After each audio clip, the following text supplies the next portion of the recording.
La teoría del materialismo histórico ha sacado a la luz verdades importantísimas.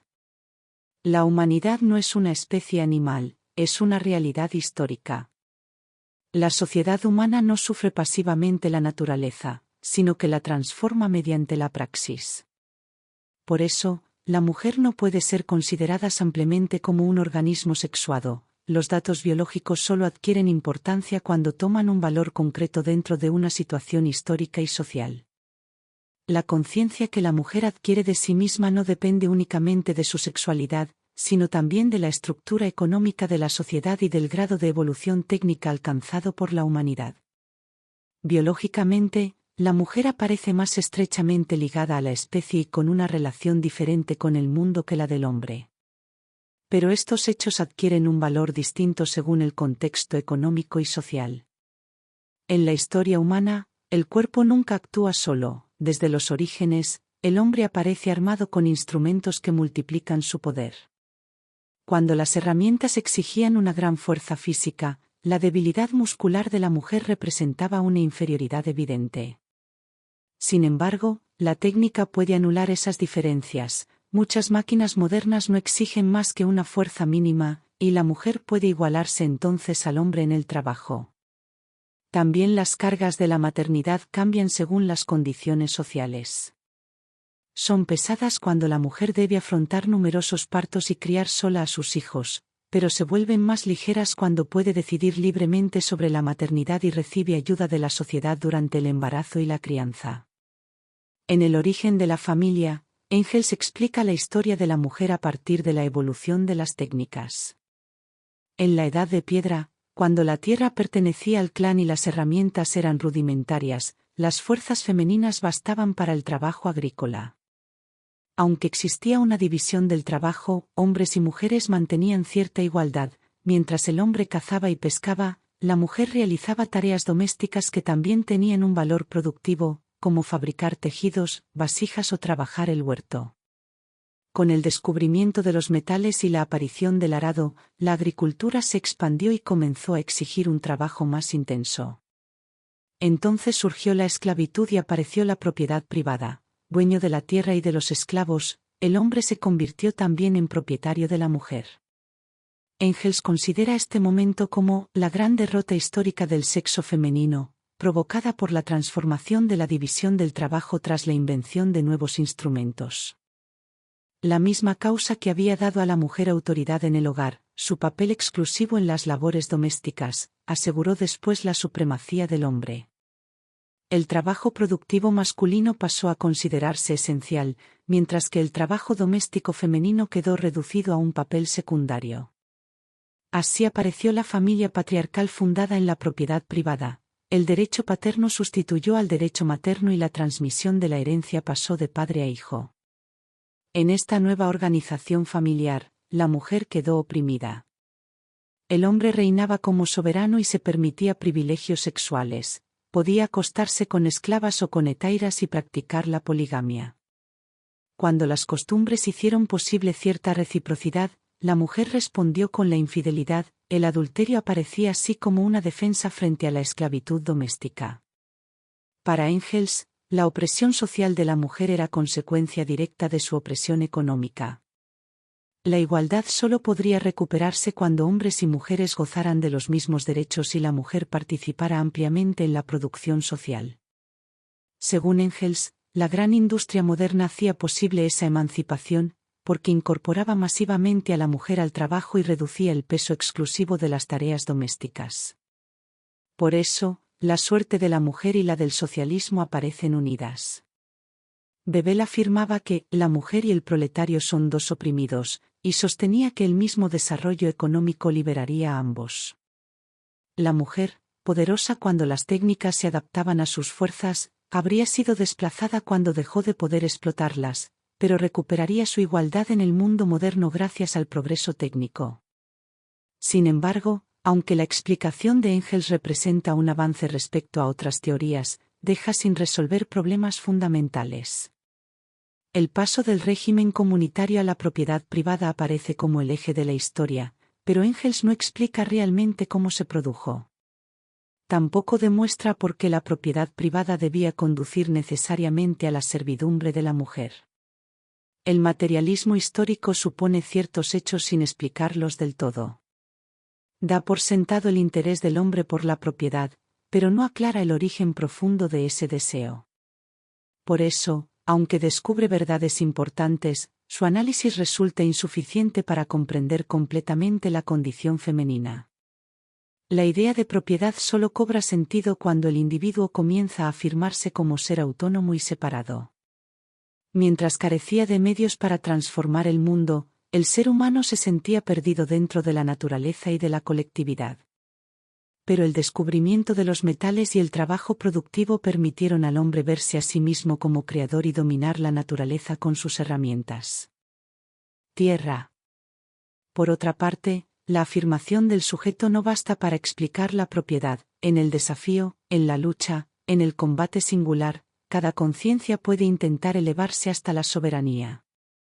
Para que el desafío haya adoptado la forma de un potlatch, es decir, de una rivalidad económica, para que a partir de ahí primero el jefe y luego los miembros del clan hayan reivindicado bienes privados, preciso es que en el hombre anide otra tendencia original. Ya hemos dicho en el capítulo precedente que el existente no logra captarse sino alienándose, se busca a través del mundo bajo una figura extraña, la cual hace suya.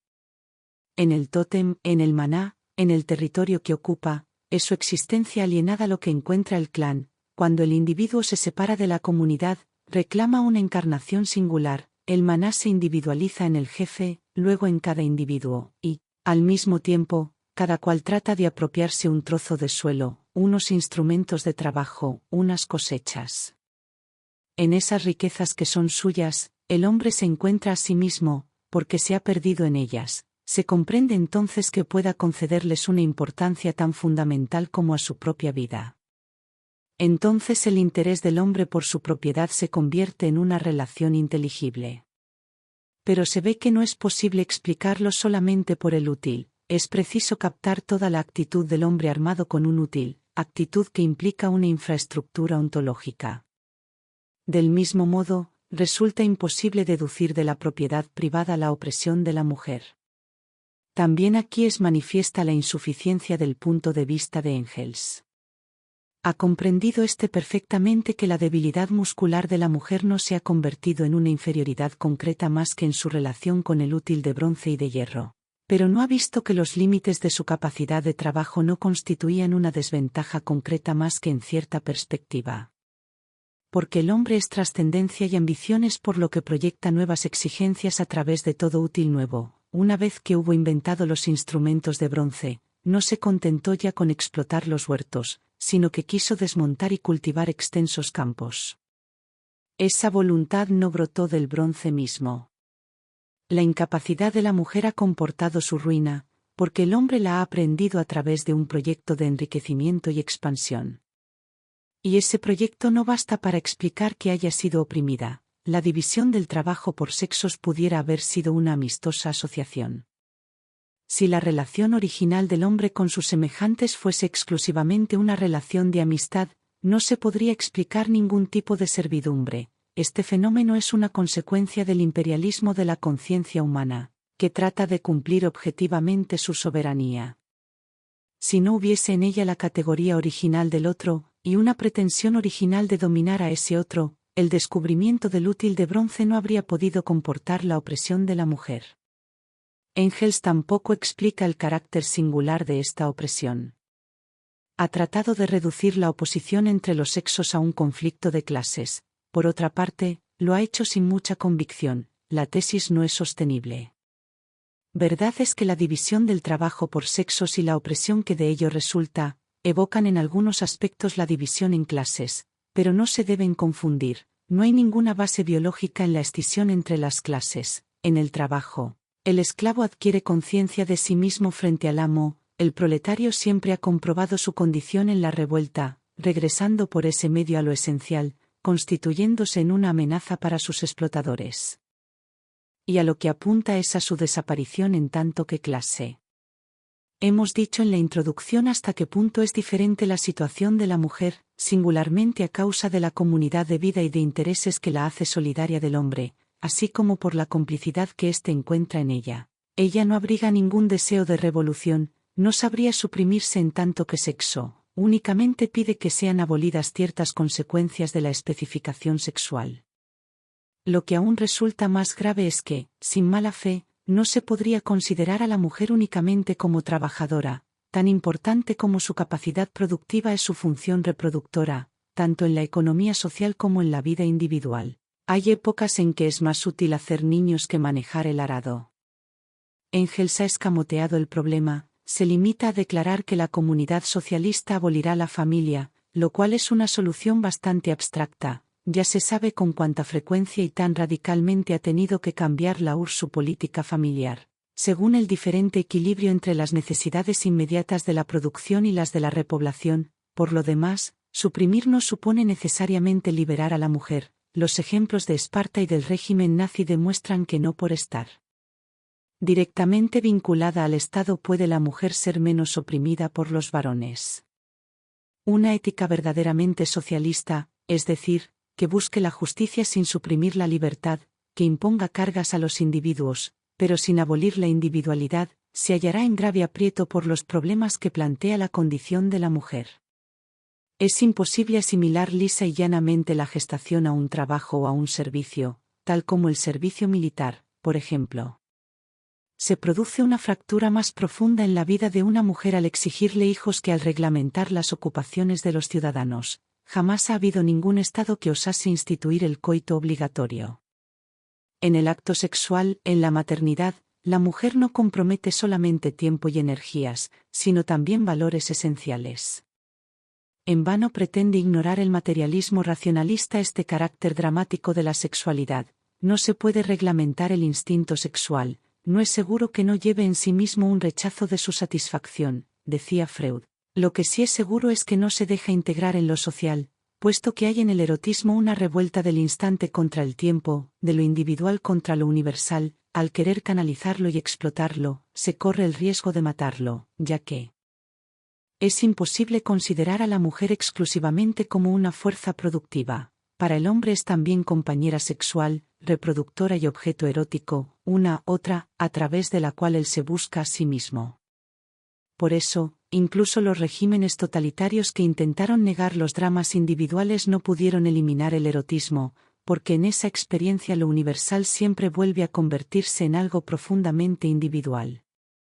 En un socialismo democrático podrían desaparecer las clases, pero no los individuos. Por eso, la cuestión del destino personal y de la diferencia sexual seguiría teniendo importancia. La relación de la mujer con el hombre no es igual a la que el hombre mantiene con ella, y el vínculo entre la mujer y el hijo es irreducible a cualquier otro. La mujer no ha sido creada únicamente por las condiciones materiales ni por las herramientas de trabajo. La técnica por sí sola no basta para transformar completamente su situación.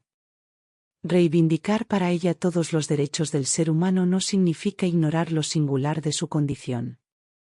Para comprenderla verdaderamente es necesario ir más allá del materialismo histórico, que solo ve en el hombre y la mujer entidades económicas.